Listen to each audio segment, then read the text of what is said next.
Welcome back. There's a new campaign from Cultural Probiotics and Global Conservation Not-for-Profit. Wild is highlighting the similarities between endangered ecosystems on Earth and endangered ecosystem within the human gut microbiome. And here now, sharing more, we got the Vice President of Communications Marketing at Rewild, Robert D. Moore, and we thank you, Dr. Moore, for coming and being with us today. Great to be here. Thank you for having me. So thank you. And when we talk a little bit about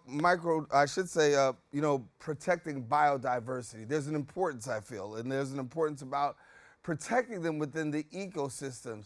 Can you share with us a little bit about this? Yeah, absolutely. Biodiversity is the fabric of life on our planet. It's what keeps ecosystems ticking. And Earth's ecosystems are what sustain us. So they're our first line of defense against emerging disease, climate chaos, and they provide us everything from clean water, air, food, medicines. So they're essential, to our survival. But research shows that populations of wildlife have declined by almost 70% since 1970. And this loss of biodiversity can have significant impact on the ecosystem. It disrupts the ecosystem's ability to function. So at Rewild, we believe that healthy people need a healthy planet. So that's why protecting and restoring the fabric of life on our only shared home is at the heart of everything that we do. For someone who may not be so familiar about the ecosystem, can you break that down for us? How important is it and what exactly is it? Yeah, so our internal ecosystem, there are striking similarities. So when Cultural Probiotics approached us a couple of months ago, we noticed some really interesting parallels between the ecosystems of our world and the ecosystems within. So the gut microbiome is made up of trillions of living, breathing bacteria and is also facing a loss of biodiversity. So data shows it's lost nearly half of its microbial diversity over the last 70 years. So we'll see a lot of similarities between ecosystems like the Amazon rainforest, the coral reefs, and the gut itself, which is an ecosystem at risk. So Rewild, we often say that rewilding the world starts with rewilding ourselves and really recognizing we're not separate from nature, we are part of nature. And so for us who are out there right now, what can we do to better serve, better protect? Yeah, we've teamed up with Cultural Probiotics to help draw attention to the similarities between the ecosystems at risk, ecosystems outside, ecosystems within. And I think the first step is sort of understanding, biodiversity, what it is, its influence. And through this campaign, people can find out more information about what they can do. We have a website, protectthegut.com. So if people want more information about steps they can take, that information is on that website. As we talk about microbiome and the gut microbiome campaign, obviously very important. Talk a little bit about the background as to what led into this and how we are here today. Yeah, so the campaign is essentially Rewild teamed up with Cultural Probiotics, recognizing the parallels. And, just like so many of Earth's biomes, the forests, the oceans, the grasslands, the human gut microbiome is vulnerable. And similar to the ecosystems of our world that Rewild works to protect and restore, the gut is faced with a barrage of threats to its biodiversity. So really, together, we teamed up to use the Protect the Gut Microbiome campaign to raise awareness of the importance of protecting biodiversity in all ecosystems, both inside and out, because essentially we must take care of ourselves to take care of the planet.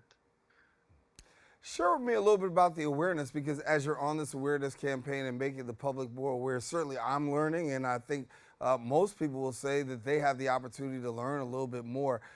From your perspective, give me a little bit about the awareness campaign. When you talk about this, as you're sharing this, what's the public feedback? Are they receptive? Are they like, first time I'm hearing about this? What are you getting?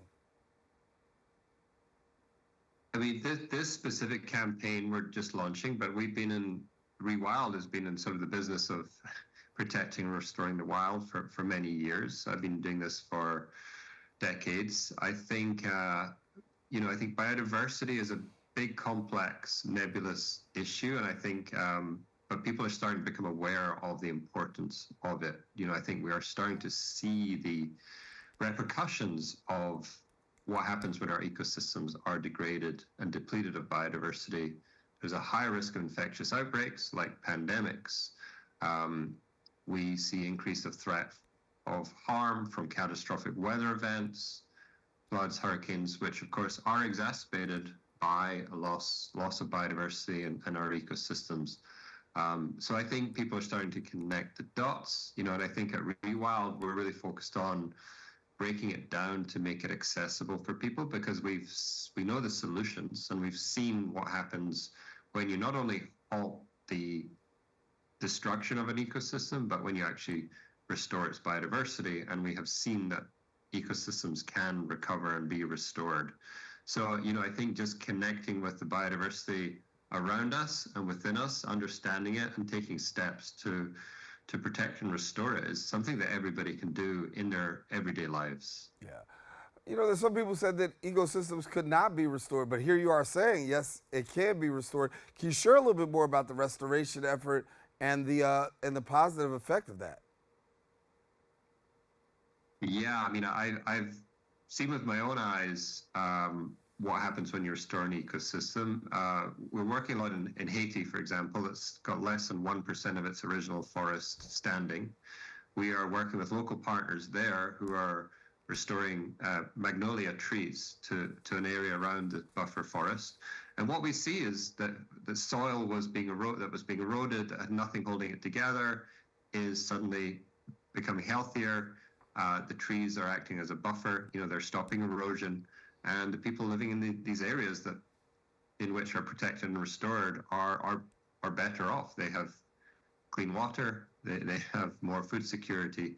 So yeah, I've seen with my own eyes that we can actually restore areas. I've been to islands that have been were completely degraded, lunar landscapes, and are now sort of lush oases of life. So absolutely, we can turn it around.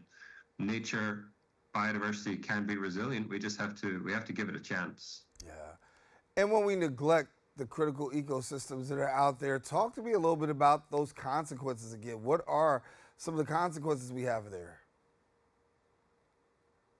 Yeah, it's, where I'd say biodiversity is sort of the buffer that protects us. It's the immune system of the planet. So when we lose it and when we degrade ecosystems, we are at higher risk of infectious outbreaks of disease. We are at risk of these catastrophic weather events. I spoke about restoration in Haiti. I think it's a stark example of many areas that have been completely denuded of biodiversity. And what you get is just, you have no protection. The soil becomes unusable. You can't grow things.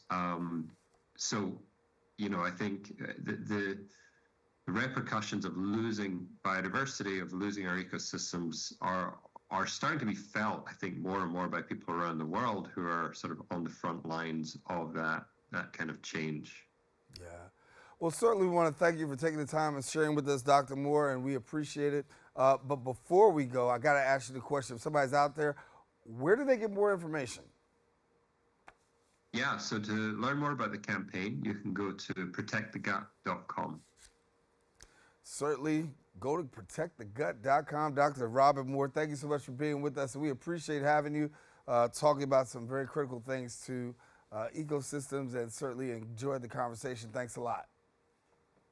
Amazing. Thank you so much. All righty. We want our viewers to know, please don't go anywhere. We got more Open coming up right after this.